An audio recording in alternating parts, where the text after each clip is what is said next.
In today's video, I'm going to teach you how to use the Phong Break selection tool in Cinema 4D.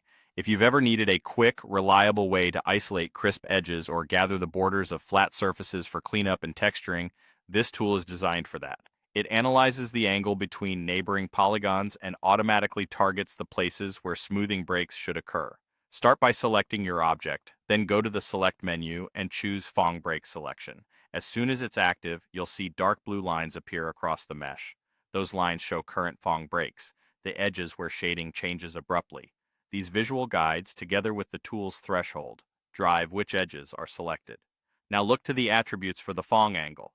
The tool selects edges where the angle between two polygons exceeds this value. Lower values catch more subtle creases and will find lots of breaks. Higher values are more selective and focus only on the sharpest turns in your geometry.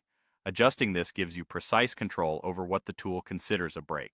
You'll also see an option called Override Phong Tag. Many objects already have a Phong tag that defines their smoothing behavior. If you enable Override Phong Tag, the tool ignores that tag's angle and uses the angle you set in the tool instead. Leave it off if you want the selection to respect the object's existing shading setup. Another helpful toggle is Use Edge Breaks. When this is checked, the tool pays special attention to explicit edge breaks, edges that have been marked to split shading.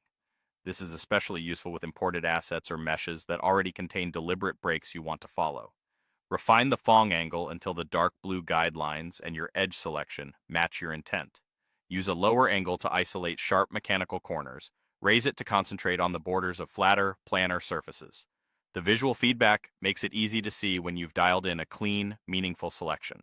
Once your selection looks right, you have clean, angle-based edges ready for modeling refinements or targeted texturing. Because the selection is based on real surface angles, it's consistent and repeatable across different objects and scales, which saves time and reduces guesswork. That's the core workflow. Activate Phong Break Selection, read the blue break lines, tune the Phong angle, and when needed, override the tag or use existing breaks for precision. With these controls, you can quickly generate accurate edge selections driven by your geometry's actual shading.